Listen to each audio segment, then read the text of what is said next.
नमस्कार, राजस्थान की खबरों में आप सभी का स्वागत है और मैं हूं आपके साथ प्रिय प्रत्यक्ष। बुलेटिन की शुरुआत करेंगे, लेकिन उससे पहले एक नजर हेडलाइंस पर। जयपुर में मंत्री प्रताप सिंह खचरियावास ने विकास कार्यों का किया उद्घाटन। स्थानीय पार्षद मनोज मुदगल रहे मौजूद।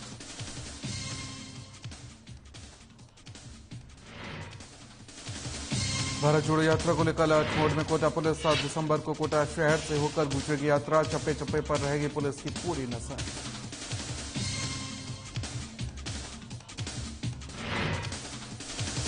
बीजेपी सांसद जसकौर मीणा पहुंची कोटा। जन आक्रोश रैली की तैयारियों को लेकर पदाधिकारियों से की चर्चा। भारत जोड़ो यात्रा पर कसे तंज। परिवर्तन के पक्ष में सरदार शहर की जनता। सांसद ने आरएलपी उम्मीदवार के पक्ष में मतदान की अपील की। कहा, जमीन से जुड़े नेता हैं लालचंद मून। जोधपुर में एसीबी महानिदेशक बीएल सोनी ने किया जन संवाद कार्यक्रम। भ्रष्टाचार के खिलाफ लगाम लगाने कई बात। कहा, आप और हम मिलकर लड़ेंगे भ्रष्टाचार की लड़ाई।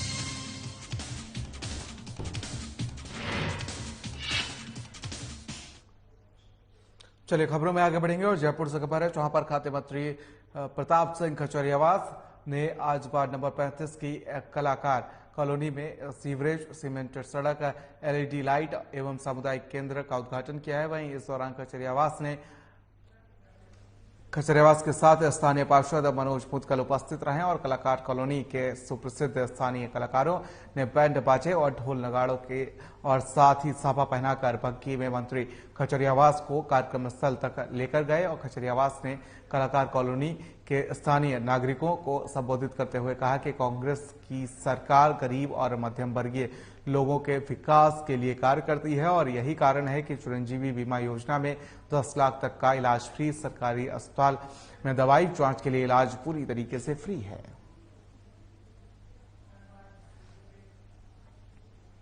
चलिए खबरों में आगे बढ़ेंगे और बीजेपी की जन आक्रोश रैली की तैयारियों को लेकर आज दौसा से बीजेपी सांसद जसकौर मीणा कोटा पहुंची हैं और इस दौरान आपको बता दें कि सांसद ने बीजेपी के पदाधिकारियों में से सर्किट हाउस में मुलाकात की है। वहीं मीडिया को जानकारी देते हुए सांसद जसकौर मीणा ने बताया कि ये जन आक्रोश रैली राजस्थान के सभी जिला विधानसभाओं और पंचायत स्तर पर जाएगी और कांग्रेस के अब तक किए गए कुचाराघात के बारे में प्रदेश की जनता को जानकारी देगी। साथ ही जयपुर में बीजेपी के राष्ट्रीय अध्यक्ष जेपी नड्डा इस जन आक्रोश रैली को हरी झंडी दिखाकर रवाना करेंगे। वहीं कांग्रेस नेता राहुल गांधी की भारत जोड़ो यात्रा को लेकर सांसद मीणा ने कहा कि राहुल गांधी अंतर्राष्ट्रीय नेता, वो कुछ भी कर सकते हैं। अच्छा होता कि वो भारत जोड़ो यात्रा की जगह कांग्रेस जोड़ो यात्रा निकालते तो उनके लिए और कांग्रेस पार्टी के लिए अच्छा होता।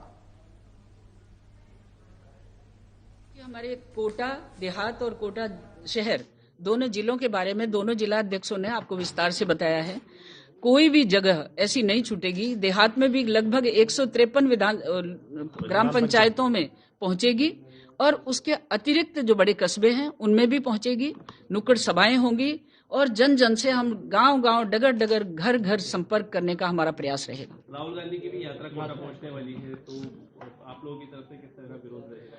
देखिए, वो अंतर्राष्ट्रीय नेता है और अंतर्राष्ट्रीय नेता का जिस तरह से काम चल रहा है, वो भारत जोड़ो की कल्पना उस शब्द को हटा दे, वो कांग्रेस जोड़ो के नाम से आगे बढ़ेंगे तो शायद कुछ उनको मिल जाएगा।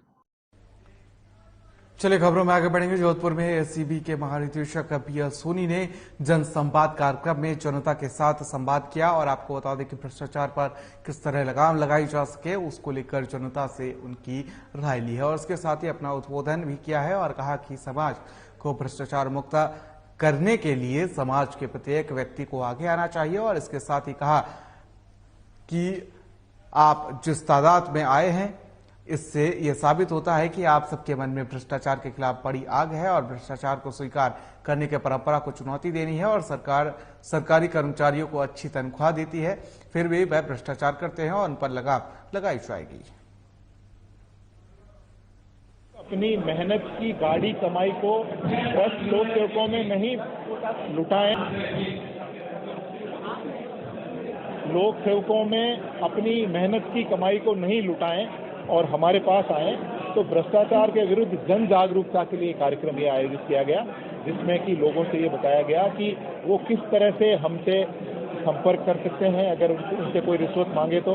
हम क्या प्रक्रिया अपनाते हैं, वो किस तरह से लोगों के आय से अधिक संपत्ति के स्रोत बता सकते हैं, किस तरह से कोई रिश्वत की राशि को कोई कहीं परिवहन किया जा सकता है, तो उन सारी विधियों को यहाँ पर लोगों को बताया गया।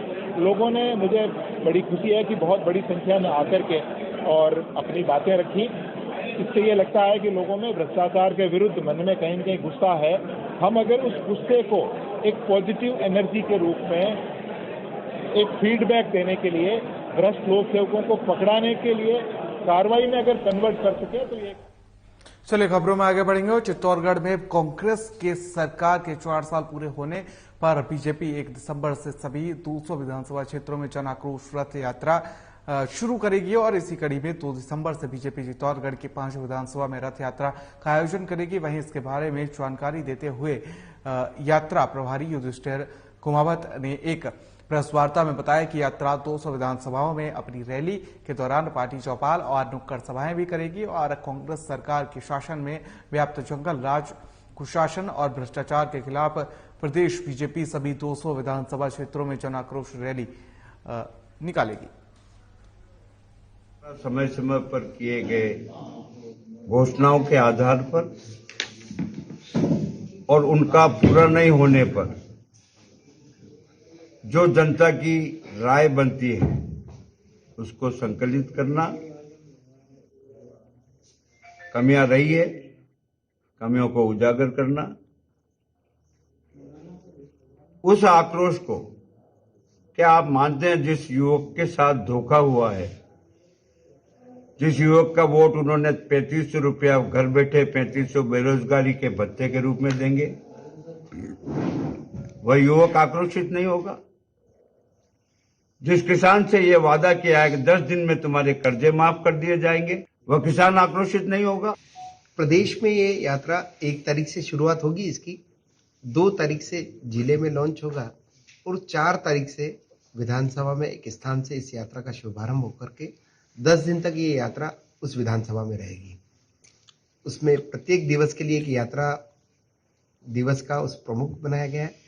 उसकी यात्राओं की व्यवस्थाओं के लिए पूरी टोली बनाई गई है, विधानसभा की भी टोली बनाई गई है और यात्रा दिवस के लिए भी टोली बनाई गई। हर एक कार्यकर्ता को काम देते हुए नीचे जनता तक पहुंचना, उनकी बात को सुनना, अपनी बात को रखना, ऐसा प्रयास है पार्टी का। कितने रथ मिलने वाले हैं? 5 रथ। चलिए खबरों में आगे बढ़ेंगे। और कांग्रेस के राष्ट्रीय नेता बात की जाए तो राहुल गांधी की भारत छोड़ो यात्रा दिसंबर महीने के पहले सप्ताह में राजस्थान में प्रवेश कर जाएगी और ऐसे में यात्रा झालावाड़ जिले से प्रवेश करके कोटा जिले से होती हुई बूंदी की तरफ निकाली जाएगी और इस यात्रा में कोई व्यवधान ना हो, इसके लिए कोटा जिले की पुलिस पूरी तरीके से अलर्ट है। वहीं एसपी केसर सिंह शेखावत ने जानकारी देते हुए बताया कि जैसे ही यात्रा झालावाड़ जिले से प्रवेश करेगी तो नेशनल हाईवे 52 को पूरी तरह से बंद कर दिया जाएगा और जब तक यात्रा कोटा के आगे की तरफ नहीं निकल जाती है, इस तरफ चलने वाले ट्रैफिक को दूसरे रूट पर डायवर्ट किया जाएगा। इसकी जानकारी भी लोगों को दी जा रही है और साथ ही यात्रा में शामिल राहुल गांधी के साथ अन्य नेताओं की सुरक्षा को लेकर भी तैयारियां पूरी कर ली गई हैं। 7 सितंबर से कन्याकुमारी से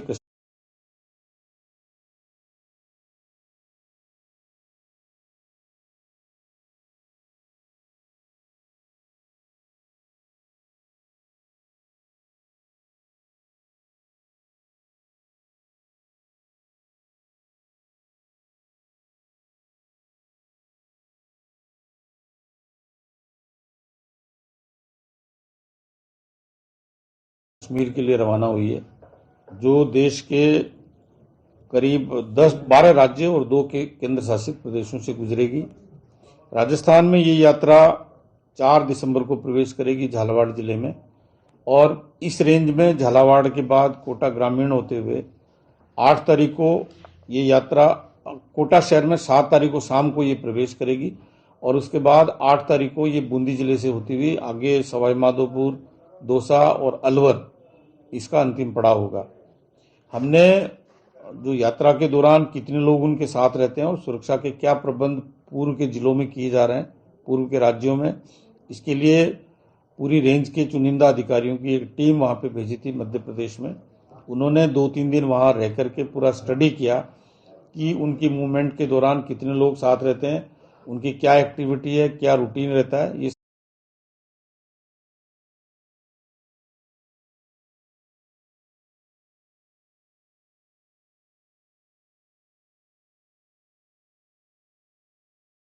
सारी स्टडी करके हमारी जो लोकल कंडीशंस हैं उनके ध्यान में रखते हुए जो भी सुरक्षा के समुचित प्रबंध किए जाने अपेक्षित हैं वो करेंगे।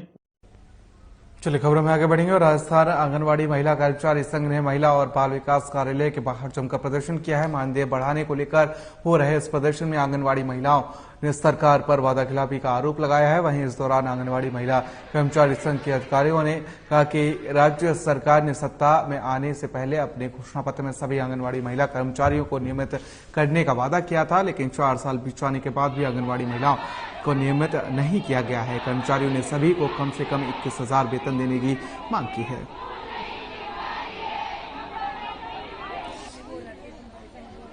अगर मांग नहीं मानी जाती है राज्य सरकार द्वारा या केंद्र सरकार, अभी बजट आने वाला है, दोनों से ही निवेदन है मेरा। हम उग्र आंदोलन करेंगे और आने वाले चुनाव में ये बता देंगे नोटा पे बटन दबा के आंगनबाड़ी कार्यकर्ता, सहायिका और मिनी आंगनबाड़ी कार्यकर्ता की सरकार को हमारी कितनी जरूरत है और सरकार के लिए हम क्या क्या काम करते हैं। और वोट से लेके हम एक गांव से हम 50 वोट निकाल सकते हैं और 50 में ही नोटा पे बटन दबा के हम सरकार को चेतावनी देते हैं और उग्र आंदोलन किया जाएगा। हर बार आश्वासन मिलता है, इस बार क्या उम्मीद लग रही है आपको? हर बार आश्वासन मिलता है और उम्मीद हमारी, क्योंकि माननीय मुख्यमंत्री जी ने कहा था कि मांगो मेरी झोली, आपकी झोली भरूंगा, तो हम तो झोली फैला के बैठे हैं कि माननीय मुख्यमंत्री जी हमें कुछ दे।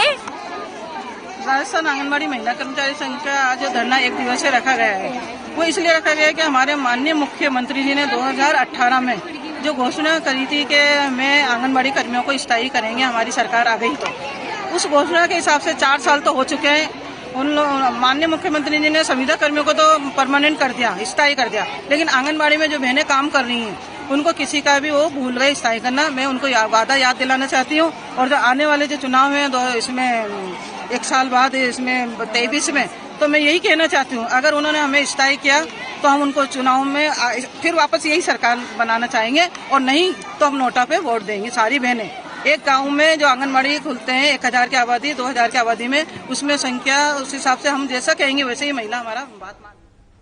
तो वहीं अवैध खनन को लेकर अपनी ही सरकार के मंत्री पर आरोप लगा चुके कोटा के संगोट विधानसभा क्षेत्र से कांग्रेस के विधायक भरत सिंह ने एक बार फिर से खनन मंत्री प्रमोद जैन भाया पर गंभीर आरोप लगाते हुए उनका इस्तीफा मांगा है। मीडिया को जानकारी देते हुए विधायक भरत सिंह ने कहा कि खान की झोपड़िया गांव को कोटा दिलाने में मिलाने के लिए लगातार मांग की जा रही है। तो वहीं आपको बता दें, चिंता की बात यह है कि इस गांव में दिन रात अवैध खनन हो रहा है और ये पूरा क्षेत्र खनिज मंत्री के क्षेत्र में आता है, इसलिए वहां पर लगातार अवैध खनन हो रहा है।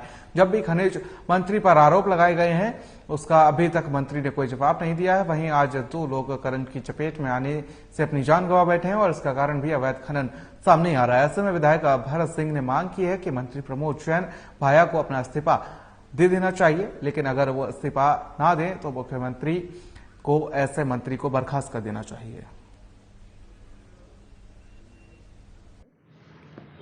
उसको कोटा जिला में मिलाने के लिए मैं बहुत लंबे समय से मांग कर रहा हूं और मेरे मांग करने के 2 प्रमुख कारण रहे हैं। एक तो ये भूगोलिक दृष्टि से ये गांव कोटा जिले में होना चाहिए था, प्रशासनिक भूल रही है, उसको दुरुस्त किया जाए। और उससे जो बड़ी चिंता की बात है कि खान की झोपड़िया में दिन रात खनन होता है और वैध खनन कम है, अवैध खनन बहुत बड़ी मात्रा में वहाँ पर होता है। और ये पूरा क्षेत्र हमारे प्रदेश के जो खनिज मंत्री हैं उनके विधानसभा क्षेत्र में है, और जब खनिज मंत्री के क्षेत्र में अवैध खनन होता है तो वह एक अत्यंत गंभीर बात है। और ये गंभीर आरोप भी होता है कि जब मैं कह रहा हूं कि वहाँ अवैध खनन हो रहे हैं तो इसका जवाब वहाँ के जनप्रतिनिधि और सरकार के खनिज मंत्री को देना चाहिए। चलिए खबरों में आगे बढ़ेंगे और राजस्थान में घट रहे सियासी घटनाक्रम के बीच आज एक सुखद तस्वीर कांग्रेस के लिहाज से देखने को मिली। आपको बता दें कि अभी हाल ही में मंत्री प्रताप सिंह खचरियावास ने मंत्री महेश जोशी के ऊपर कटाक्ष किया था, हालांकि बाद में उन्होंने अपने शब्द वापस भी किए थे। आपको बता दें कि आज जलदाय मंत्री महेश जोशी के घर मंत्री प्रताप सिंह खचरियावास पहुंचे और उन्होंने राजधानी जयपुर और राजस्थान के घटते हुए सियासी घटनाक्रम पर लंबी चर्चा की। वहीं नगर निगम हेड जयपुर में क्या कुछ कमेटियां बनी हैं उसको लेकर भी लंबा विचार विमर्श किया गया है।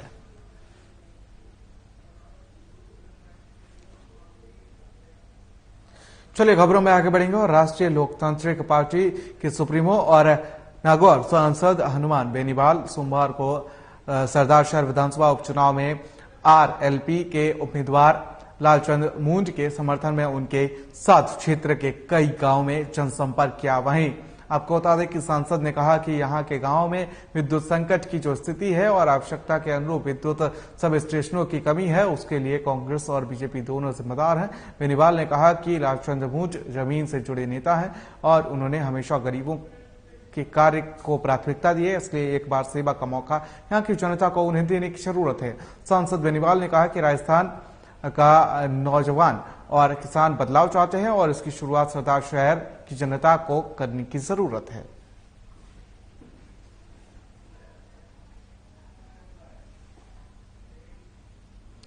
चलिए खबरों में आगे बढ़ेंगे। टोंक जिले के निवाई के बड़ी बरथल में बाबा रामदेव और शिव पंचायत की मूर्ति प्राण प्रतिष्ठा को लेकर भव्य कलश यात्रा का आयोजन किया गया। वहीं इस दौरान महिलाएं 51 कलशों की पूजा अर्चना करने के बाद कलश यात्रा शुरू की गई और यात्रा गांव के मुख्य मार्गों से गुजरते हुए बाबा रामदेव शंकर भगवान के मंदिर पर पहुंची और जहां पर आपको बता दें ग्रामीणों ने पुष्प वर्षा कर यात्रा का स्वागत किया। और वहीं कार्यक्रम से जुड़े कमल कुमार मीणा ने बताया कि प्राण प्रतिष्ठा को लेकर आयोजन किया जा रहा है। प्राण प्रतिष्ठा हवन सहित अन्य कार्यक्रमों का आयोजन होगा और कार्यक्रम के मुख्य अतिथि कमल बेरवा, पालिका अध्यक्ष दिलीप ईसरानी सहित कई गणमान्य लोग कार्यक्रम में भाग लेंगे।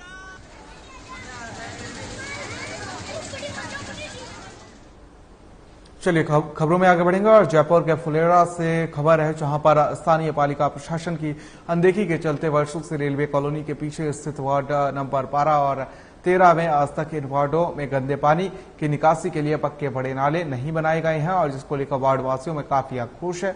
वहीं इस गंदे पानी के वार्डों के खाली भूखंडों में इकट्ठा होने से गंभीर बीमारियां फैलने का खतरा भी लगातार मंडरा रहा है, जिसको लेकर आपको बता दें गंभीरता लेते हुए वार्ड पार्षद सरदार चौधरी ने पूर्व में कई बार पालिका प्रशासन को लिखित में भी गंदे पानी निकासी के लिए कई बार अवगत करा चुके हैं, लेकिन आज तक इन वार्डों में गंदे पानी निकासी के लिए कोई माकूल व्यवस्था नहीं की गई है। वहीं आक्रोशित वार्डवासियों ने आज सुबह 10:30 बजे वार्ड पार्षद सरदार चौधरी के नेतृत्व में पालिका कार्यालय के बाहर जन आक्रोश दिखाते हुए अधिशासी अधिकारी राकेश शर्मा को जल्द नाला निर्माण के लिए ज्ञापन सौंपा और इस दौरान नेता प्रतिपक्ष संजय पारीक, बीजेपी मंडल अध्यक्ष गजेंद्र सिंह शेखावत उपस्थित रहे। मेरे इस कार्यकाल में 2 साल पूर्ण हो चुके हैं। इन 2 साल के कार्यकाल में मैंने कम से कम 20 से 30 बार पत्राचार नगर पालिका प्रशासन को किया है। वार्ड 12 और 13 के गंदे नाले के लिए मैंने बार बार इनको अवगत कराया है। 5/8/2021 में इस नाले को प्रस्ताव में ले लिया गया है और साथ में ही एक बिचून रोड का नाला जो कि पंचमुखी बालाजी से लेके और क्या नाम से बेलूबाई के आश्रम तक निर्माण के लिए उसकी भी साथ में स्वीकृति हुई थी। 1.5 साल से उस नाले का निर्माण चालू है और मेरे वार्ड में आज तक नाले के लिए ना नालियां ना नाला आज तक उन्होंने कोई आगे की कार्रवाई नहीं करी और ये सरासर यहाँ के चेयरमैन की लापरवाही और द्वेषता है। उन्होंने खुद के पर्टिकुलर वार्ड में, कांग्रेसी वार्ड में नाला बनवा दिया और बीजेपी के वार्ड में आज तक वो ध्यान नहीं दे रहे। वार्ड नंबर 12 और 13 में जो बड़े नाले की समस्या है ये काफी समय से लंबित है। मेरी वहाँ के जो लोकल पार्षद महोदय उनसे बात हुई है, इसमें जल्दी टेक्निकल रिव्यू करवाएंगे। इसमें कुछ रेलवे का इश्यू है, रेलवे से सहमति लेके ही वो नाला निर्माण हो सकता है, तो जल्दी इस संबंध में उचित टेंडर लगा के कार्रवाई। चलिए खबरों में आगे बढ़ेंगे और अजमेर के ग्राम रघुनाथपुरा के क्षेत्रवासियों में आज विश्व हिंदू परिषद के बैनर तले जिला कलेक्ट्रेट पहुंचे और जहां पर आपको बता दें कि उन्होंने बताया कि 21 नवंबर की रात्रि में रघुनाथपुरा गांव में एक मंदिर के सामने कुछ असामाजिक तत्वों की तरफ से मांस मदिरा पार्टी करने के साथ ही ग्रामवासियों के साथ मारपीट की गई थी और काफी उत्पात मचाया गया था। वहीं लूटपाट के इरादे से इस घटना को अंजाम दिया गया, जिसकी शिकायत थाने में भी दर्ज कराई गई और इस मामले में सभी ग्रामवासियों के साथ ही विश्व हिंदू परिषद ने आज अजमेर एसपी और कलेक्टर के नाम ज्ञापन सौंपकर ऐसे असामाजिक तत्वों के खिलाफ ठोस कार्रवाई करने की मांग की गई है।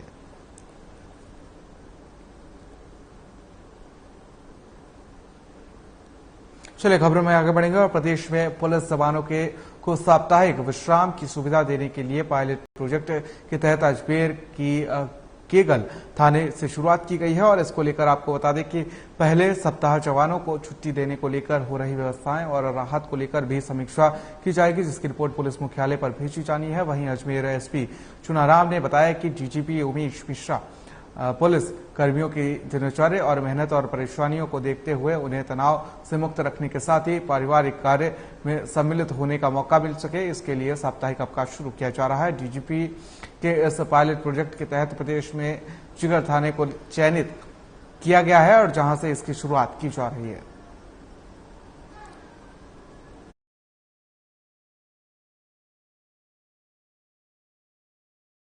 डीजीपी साहब की मंशा अनुसार और उनके निर्देशानुसार और आईजीपी सर जो अजमेर रेंज है उनसे विचार विमर्श के पश्चात हमने हमारे जवानों को जो थाने और चौकियों पर पदस्थापित है उनको वीक के अंदर एक दिन रेस्ट देने का डिसीजन लिया है और ये हमारे गेगल थाने से पायलट प्रोजेक्ट के रूप में हम लागू कर रहे हैं।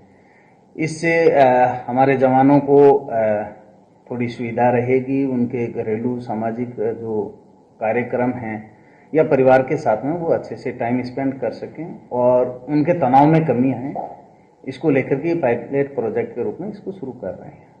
इससे किस तरह की समस्याएं हमारी वर्किंग के अंदर आएगी या किस तरह की पॉजिटिव चीजें हैं वो हमारी वर्किंग के अंदर आएगी, इसको लेकर के हम सप्ताह भर बाद में एक रिव्यू करेंगे और इसके जो कमियां हैं उनको किस तरह से दूर किया जा सकता है और इस जो पायलट प्रोजेक्ट के बाद में जो ये डिसीजन है उसमें किन किन चीज़ों को और शामिल किया जाए और किस तरह से उसको लागू किया जाए, उसको लेकर के विस्तृत दिशा निर्देश जारी किए जाएंगे। और इसके बाद में एक सप्ताह के बाद में हम पहले सर्किल लेवल पे इसको लागू करेंगे और उसके बाद में जिला स्तर पे इसको लागू करेंगे और उनकी जो भी रिपोर्ट्स हैं वो फिर आदरणीय डीजीपी सर को सबमिट की जाएगी आईजी साहब के थ्रू।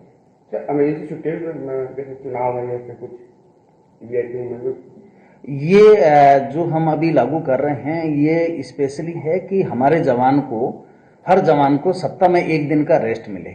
अगर किसी दिन त्योहार है या इलेक्शन है या फिर कोई वीवीआईपी विजिट्स हैं तो उस दिन हम इसे किस तरह से लागू किया कर सकें या उस दिन इसका कैंसिल रहेगा या क्या रहेगा, इसको लेकर के ये पायलट प्रोजेक्ट के बाद में जो रिपोर्ट्स आएगी उसके बाद में डिसीजन लिया जाएगा। सर ये योजना पहले भी लागू की गई थी मगर अमल में प्रॉपर नहीं आ पाई, क्या कारण थे? नहीं, ये अजमेर में पहली बार लागू की जा रही है और ये डीजीपी सर की मंशा है कि इसको लागू करके एक बार इसके जो रिजल्ट्स है उसकी एक रिपोर्ट बना करके पुलिस हेडक्वार्टर है वहाँ पे भिजवाई जाए और उसके बाद में अध्ययन के बाद में इसे आगे लागू करने के बारे में विचार। चलिए खबरों में आगे बढ़ेंगे। बांसवाड़ा उदयपुर रोड स्थित मोटी मिल टोल नाके के पास रोड किनारे खड़ी एक बालिका को एक कार ने टक्कर मार दी, जिसमें 8 वर्षीय बालिका सोनू गंभीर रूप से घायल हो गई, जिसे परिजन जिला अस्पताल लेकर आए और वहीं उपचार के दौरान उसकी मौत हो गई। डॉक्टर का कहना है कि लड़की के सिर पर गंभीर चोट लगने के कारण उस बालिका की मौत हो गई है। वहीं टक्कर मारने वाली कार मौके से भाग निकली थी। बाद में परिजनों ने पीछा कर कार को पकड़ा और वहीं मृतका के पिता ने बताया कि परिवार के साथ कुपड़ा माताजी मंदिर दर्शन के लिए गई थी, तो वहीं इस दौरान टोल नाके के पास तेज रफ्तार में जाती हुई कार ने लड़की को चपेट में ले लिया और जिसमें 8 वर्षीय सोनू की उपचार के दौरान मौत हो गई। तो वहीं परिजनों ने पुलिस को इस मामले की जानकारी दी है। टक्कर मारने वाली कार को पुलिस ने पकड़ लिया है और आगे कार्रवाई में पुलिस जुट गई है।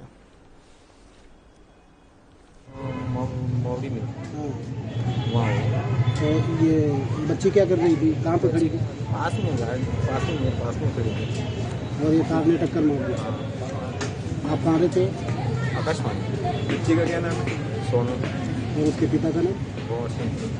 क्या करती थी बच्ची? पढ़ती है? बच्ची पढ़ती है। कौन सी क्लास में? चौथी क्लास में। तो इस कार के अंदर में कितने लोग सवार थे? 2 छोरे थे, एक माँ थी। चलिए खबरों में आगे बढ़ेंगे। कोटा के जवाहर नगर थाना इलाके में कोचिंग छात्र ने फांसी लगाकर आत्महत्या कर ली। वहीं इस मामले में आज मृतक छात्र सिद्धार्थ के परिजन कोटा पहुंचे और इसके बाद पुलिस ने छात्र के शव का पोस्टमार्टम करवाकर शव परिजनों को सुपुर्द कर दिया है। छात्र सिद्धार्थ के पिता मदन रावत का कहना है कि 3 दिन पहले बेटे से वीडियो कॉलिंग के जरिए बात हुई थी। उस समय वो पढ़ाई कर रहा था, इसलिए उसके बाद ज्यादा बात नहीं हो पाई। सिद्धार्थ कोटा में रहकर जेईई मेंस की तैयारी कर रहा था। सुख था और इसीलिए वो वहां से यहाँ पर आया। ये अब पता नहीं क्या हुआ, समझ में नहीं आ रहा। ये कैसे वो नर्वस हुआ, कैसे उसका मॉरल डाउन हुआ, ये समझ नहीं आ पा रहा है। लास्ट टाइम कब बात हुई?